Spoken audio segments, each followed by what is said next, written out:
ओवैसी साहब जो है ये बीजेपी की बी टीम है। ये तो हैदराबादी सुटकेसी लाल के रूप में हमारे अल्पसंख्यकों में फेमस हैं। ओवैसी साहब लड़के देख लेंगे, उनकी औकात समझ में आ जाएगी।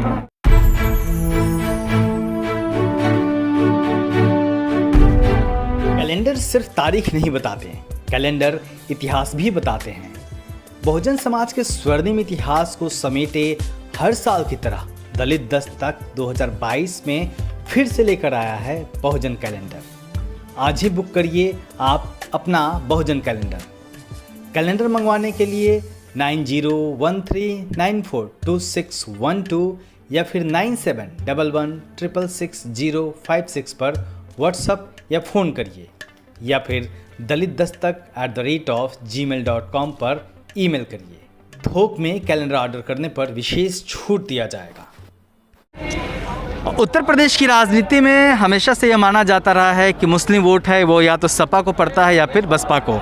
अलग अलग वक्त में मुसलमान उन्होंने कई बार सपा को भी वोट दिया है और बहुजन समाज पार्टी को भी वोट दिया, लेकिन इस बीच में असदुद्दीन ओवैसी के बारे में कहा जा रहा है कि उत्तर प्रदेश में लगातार सक्रिय हैं और तमाम मुस्लिम वोट उनकी तरफ जा सकते हैं। हमारे साथ मुस्लिम समाज के लोग हैं। क्या सचमुच में ओवैसी का फैक्टर उत्तर प्रदेश में कितना है? सर आप अपना परिचय दीजिए। मैं फिरोज अहमद सिद्दीकी, समाजवादी पार्टी का जिला उपाध्यक्ष हूँ, अम्बेडकर नगर। सर ओवैसी फैक्टर कितना है उत्तर प्रदेश में? देखिए, ओवैसी साहब उत्तर प्रदेश में कोई फैक्टर नहीं है। ओवैसी कहीं है ही नहीं है, ना हमारे अम्बेडकर नगर में कहीं कुछ नहीं है। ओवैसी साहब जो है ये बीजेपी की बी टीम है, ये बीजेपी के प्रोडक्ट हैं, कहीं से ऐसा कुछ नहीं है। और ना तो अम्बेडकर जनता चूँकि जान चुकी है, जनता पढ़ी लिखी है, जनता समझ रही है कि ओवैसी साहब आए हैं सिर्फ बीजेपी का फ़ायदा करने के लिए और 1500 वोट को नुकसान करने के, तो वो भी नहीं, एक एंगल वोट भी ये नहीं पाए। बिहार में तो उन्होंने काफ़ी नुकसान कर दिया। बिहार ही से सबक सीखे। अभी देखिए पश्चिम बंगाल में, वेस्ट बंगाल में, वहाँ देखिए पूर्व बहुमत से आ गई है। तो इस तरीके से अभी देखिए 29 उपचुनाव हुए हैं जहाँ से भाजपा साफ हो चुकी है, 29 में 7 ही सीट जीती है। तो कहीं ना कहीं से ओवैसी फैक्टर ख़त्म हो चुका पूरे प्रदेश में। ओवैसी अगर बहुत उत्तर प्रदेश में आ रहे हैं इस तरीके से, ओवैसी और योगी में कोई बदलाव नहीं, दोनों एक ही हैं। ओवैसी अलग अपना भाषण बोलते हैं और बाबा जी अलग बोलते, तो दोनों एक ही हैं, एक सिक्के के दो पहलू हैं। विचार ये को ध्रुवीकरण कर दे वोटों का ओवैसी को और ला के बढ़ा के।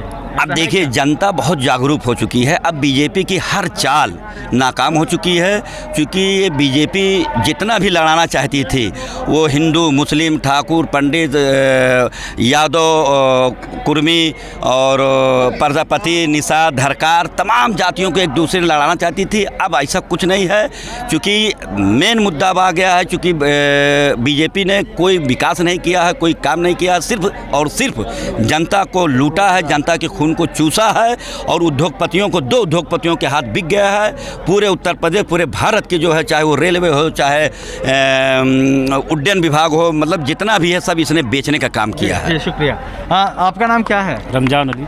आपको क्या लगता है ओवैसी जी के आने से क्या उत्तर प्रदेश की राजनीति में क्या फ़र्क पड़ेगा? नहीं, वही बताया था, वो कुछ नहीं फ़र्क पड़ेगा। सिर्फ वही जो है, जो बहुत उनको मतलब नए तबके के लड़के जो चाहते हैं वही कूद रहे हैं। लेकिन नए तबके के लड़कों की भी तो संख्या है। संख्या बहुत कम है, मतलब वही जो प्रदेश से आते हैं वही कूदते हैं, कैसे करते हैं, और कोई बात है नहीं यहाँ। ओवैसी साहब लड़के देख लेंगे, उनकी औकात समझ में आ जाएगी। जिन लोगों के बीच में भी ओवैसी पॉपुलर हो रहे हैं, चाहे युवा हैं या फिर कुछ भी, क्योंकि बिहार में उन्होंने काफ़ी नुकसान किया आरजेडी का, तो यहाँ पे युवाओं को आखिर जो भी 2-4% युवा हैं उनको ओवैसी क्यों पसंद है, क्या है ऐसा? नहीं, देखिए युवा जो है, जो अनमेच्योर्ड होता है, अनमेच्योर्ड जज्बाती होता है, लेकिन उनके पीछे उनके गार्जियन हैं। युवा इतना तो है ही है कि अपने गार्जियन का कहना मानता, अभी इतना नालायक भी नहीं हुआ है। तो गार्जियन जो संजीदा लोग हैं वो पूरी तरीके से मुसलमान जो है वो 99% मुसलमान वो माननीय अखिलेश यादव जी के साथ है। वो बटने वाला नहीं है। उसने यहाँ से महाराष्ट्र से सबक सीखा, ओवैसी ने जो किया, उसने बिहार में जो ओवैसी ने किया, वोटों का बंटवारा करके और भारतीय जनता पार्टी को लाभ पहुंचाया। ये जज्बाती बात करते हैं। जो आरएसएस लिख करके मोहन भागवत के वहाँ से आता है वही ये बोलते हैं, उससे हट करके नहीं बोलते। ये तो हैदराबादी सुटकेसी लाल के रूप में हमारे अल्पसंख्यकों में फेमस हैं। आप किसी भी अल्पसंख्यक से पूछिए कि हैदराबादी सुटकेसी लाल को जानते हैं? मेरा बेटा हैदराबाद में पढ़ा, वहीं सर्विस कर रहा है। इन्होंने हैदराबाद में कुछ कोई विकास नहीं किया। जो हाईटेक सिटी है वो ये आप चले जाइए, पक्का पे एक मोहल्ला पक्का है। इन्होंने शिक्षा की जो दुहाई दे रहे, शिक्षा पे कोई काम नहीं किया।